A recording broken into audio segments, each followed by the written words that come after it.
You know, when you think about the fact that there are nearly a billion eligible voters in India, it's just a mind-boggling logistical feat. Welcome to This Explainer. Today we're diving into how the world's largest democracy wasn't just invented overnight, but was literally woven together from thousands of years of history. When we look at modern India, we see this massive, complex, and bustling political machine.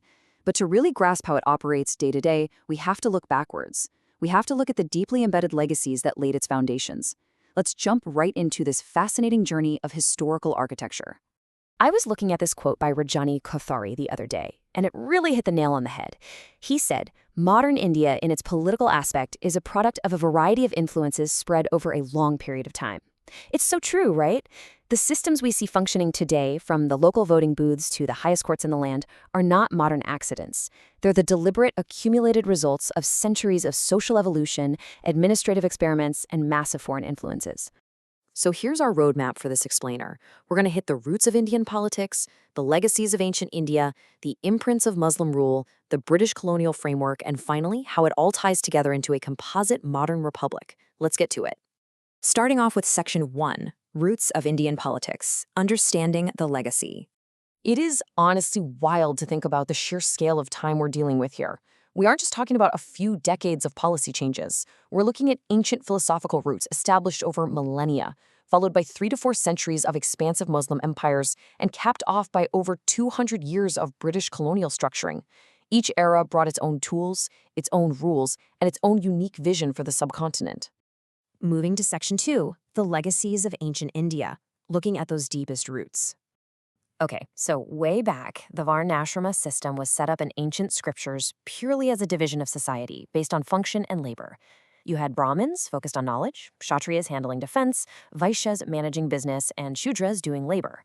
But over time, and this is a fascinating, if unfortunate, historical drift, these functional divisions hardened. They morphed into a really rigid hereditary caste system, fragmenting into countless subgroups and building what historians describe as narrow domestic walls. And honestly, it blew my mind to realize that a system from ancient scriptures is literally dictating modern electoral behavior. Even with secularism and casteless ideals officially in place, this ancient legacy is absolutely an undeniable structural force today. I mean, look at major political parties like the BSP and DMK. Their foundations are directly tied to this ancient math.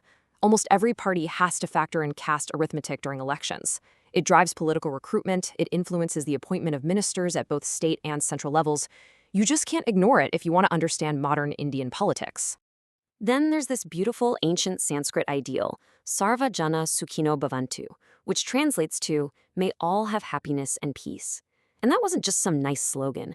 Ancient India was a massive cradle for different religions, Hinduism, Buddhism, Jainism, and they developed this core ideal that everyone should live together amicably. So while the word secular is a Western import, the actual spirit of tolerance, that was already there. It was the bedrock that allowed India to later formally adopt secularism as a fundamental, unifying feature of its modern democratic republic.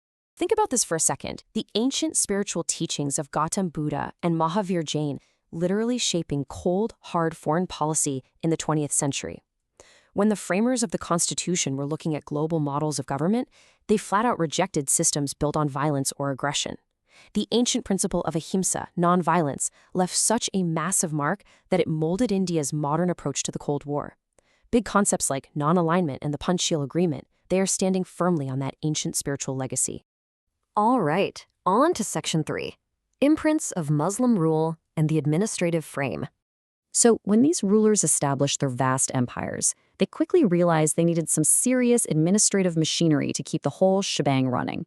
Rulers like Sher Shah and Akbar rolled out a highly decentralized revenue collection system split into 3 distinct tiers, central, provincial, and district.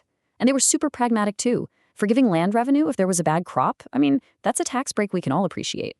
This intelligent 3-tiered administrative breakdown is a direct legacy that still heavily influences India's financial and administrative management right now. Plus, leaders like Akbar realized pretty quickly that in a place this wildly diverse, religious discrimination was just a fast track to fracturing the empire. His push to synthesize religions through Dini Ilahi, along with Jahangir's strict canon of justice, left a huge mark. They basically proved that for a centralized state to survive in India, it had to prioritize secular traditions and a universal rule of law. It totally reinforced those ancient pluralistic ideals we just talked about.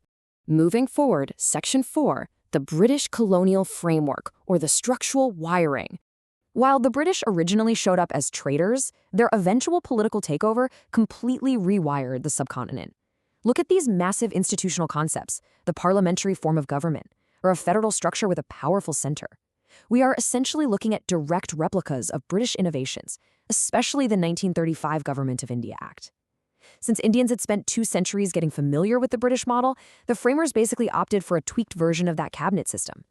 Even the dynamic between the central and state governments, that federal system with a really strong central authority, was a direct response to the political realities and communal tensions of the British era. You can kind of think of the bureaucracy as the operating system running quietly and efficiently in the background, while the flashy political apps constantly change on the screen. The British established this via the Indian civil service to ensure administration ran purely on merit, chosen through competitive exams. And today, this steel framework of permanent, uncommitted, highly trained civil servants is absolutely crucial. They have to remain totally neutral, ensuring the country actually keeps running smoothly, no matter which politicians or parties happen to be in power.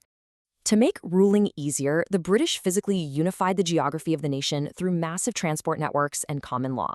But it's kind of ironic, really, that the language of the colonizers, English, took such deep root that it became the ultimate binding language of the newly independent nation. Despite later efforts to replace it, English stuck around. It continues to be the authentic language of the Constitution and the vital link language of the legislature and highest courts today. Finally, Section 5, a composite modern republic, tying it all together. So, we've looked at the threads of ancient philosophy, the fabric of medieval administration, and the rigid structural wiring of colonial law. But when you have a system where you vote based on ancient societal structures, elect a parliament designed by the British, and rely on a revenue system pioneered by Muslim emperors, you really have to ask, how on earth does it all hold together? Well, it works because these aren't just isolated historical fun facts. They've organically fused over time.